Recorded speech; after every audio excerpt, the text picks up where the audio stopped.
Hi, welcome back. Do you have to sit and watch your child fly into continuous temper tantrums? Or maybe you have to listen to their heartbreaking feelings of inadequacy? Or are you worried about your child's behaviour in general? Well, this morning we're joined by parent mentor Sheila O'Malley, who's an expert in a new approach to parenting that can create a calmer, happier home. It sounds like a wonderful invention. Does it work, and what is it? Yeah, well, I mean, I certainly think, I think we're looking at self-esteem, isn't that it? Yeah. And really what we're saying is it's so important, I suppose, to build our children up rather than break them down. And the self-esteem is really how children feel about themselves. And you want to make sure that they feel good about themselves, Aidan. How can you keep an eye on that and checking that on a regular basis? Because if you can give a child confidence... Yes. The world is literally their oyster, to use the Absolutely, cliche, there's no doubt about it. So much of the time we get caught up in their behaviour, and the reality is some of the time, or a lot of the time, the behaviour is simply a cry for help. So really what we try to do is just make sure you interact positively on a regular basis, making sure the child feels loved, valued, and that makes them feel secure, and it just builds the confidence. So it's not a question really of going around telling them you love them every few minutes. It's a question of maybe showing them a little bit of love and maybe teaching and instilling confidence in how to do things. Basically start with maybe household chores, yes, home exercise as they come through. And I think two-way conversations are very important. Definitely. What you're saying there is the whole one-on-one, isn't that it? Time with the child. I think time with the child, more than anything else. The truth is, so much of the time parents nowadays are really busy doing with their kids. We're running around in the car, nearly camped out in the car, so many places to go, so many activities. But in fact, it's the time you spend with the child more than anything else that makes the child feel loved and valued. Yeah. Now here's sort of the bomb left of field, as they say. Sometimes children just exasperate you. You've had a hard day in the office or whatever. They're just being bold, possibly for the sake of wanting attention. Maybe some children are just nasty. Yeah. How do you deal with that? You have to scold, or you have to punish, or you have to give out. Yeah. And sometimes you lose the temper. Yeah, without a doubt. I think it's so much of the time our parental responses. And I think we're going to do a whole session on challenging behaviours, because the reality is it's not straightforward. But the one thing I would say, if you want an easy or quick answer on it, is just as a parent, try and separate that behaviour from the child, and try and just model good behaviours yourself. So in other words, if they're losing it, don't lose it. Yeah. And try and really bring them down and stay calm. Yeah, it is difficult. Make eye contact, call them by their name, and speak very clearly. When you calm down, I can talk to you. What about this idea of a cooling off room or a bold step? Yeah, that other mentorings. I have to admit, I don't agree with it. I think it just makes a child feel bad about themselves. The reality is, some of the time, what they want more than anything else is just a cuddle. Really? I think a lot of the time, The self-esteem issue, that seems to be the core. Yes. So if you've got low self-esteem as a parent, the chances are you will probably pass it on to your children. Well, okay, it's true to say that, you can't give what you haven't got. But that's not to say you can't change your self-esteem. Yeah. And we can all change your self-esteem, by just looking at how we interact with ourselves on a daily basis. So, I was saying to you before we started, Barack Obama is somebody who has a very solid sense of themselves. Yeah. But Barack Obama is a man who I read it on the treadmill at 4:30 in the morning. Not that we want to be on the treadmill at 4:30 in the morning, but he does look after himself physically. Yeah. In terms of their cooking their own vegetables out in the garden. They obviously have a good diet.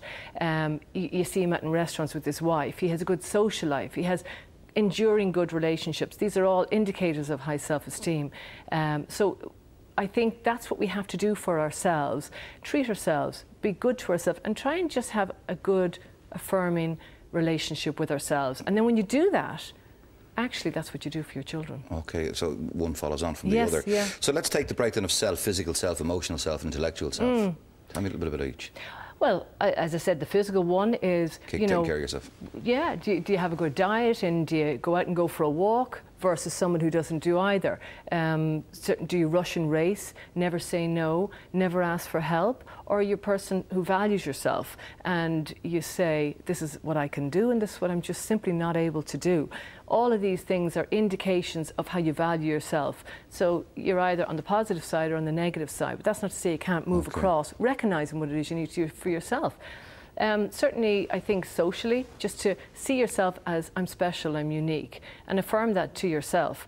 You know, as opposed to someone who says, my book club's on tonight, I won't bother going, nobody would even miss me. You know, would be somebody who would not have a good sense of themselves. Right, Isn't that true enough? Yeah. And I think in all the other ways, you know, undertaking challenge, and as I said earlier, treating yourself, and just ensuring that on a daily basis you're just interacting with yourself in a positive way. You're building yourself up, not breaking yourself down. How do you explain to children they can't have something?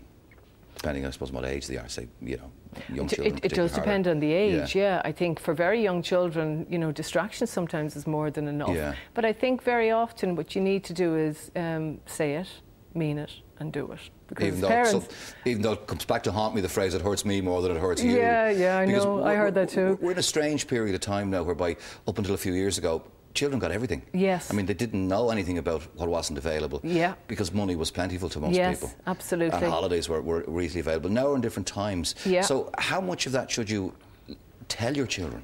I certainly don't think... Without frightening them. Yeah, that's it. You don't want to frighten them, you don't want to give them, you know, you don't want to make them feel anxious and worry. Yeah. But I think at the same time it's okay to be real with children. And I think more than anything else to be real with your children.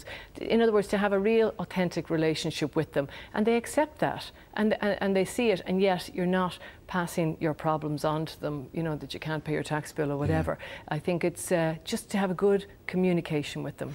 And what about then people who are busy, two parents working, they don't have enough time with their children? How do you make up for that, or can you make up for that? Well, you see, they say that it's not actually the amount of time that you spend with the child, and it's really how you spend it. And I know that when I take off one of my children, we call it for a one-on-one, there's no doubt you don't need a lot of time, but if you just spend a little bit of time with them, you find out where they're at, how they're doing, how the friends are, you know, are they in good form, are things going well? But most of all, you're sending a message across, which is, you know, I value you and you're important in my life, and I really like spending time with you. And I think the one thing that I would say, if you want to elevate self-esteem, is to do that for your children. Now, you run courses, and you have one starting next Monday. It's in Dublin. Right. It's in Dublin, Aidan. It's an evening course in Mount Marion in the community centre at 7:30, and I have a couple of spaces left on that if people are interested. It's five weeks, and then in addition, I'm doing workshops in Bewley's. I have 2 this month on self-esteem, the key to your child's future, and that's from 10 and how can people enrol? Oh yeah, if they get in contact with me, they can check out the website. It's www.practicalparenting.ie. Practicalparenting.ie. And I think you're going to put it up on your TV3 website. We've probably done that already, and it'll be on our own website. Sheila, thanks very much for joining us. Not at all, thank you. Indeed.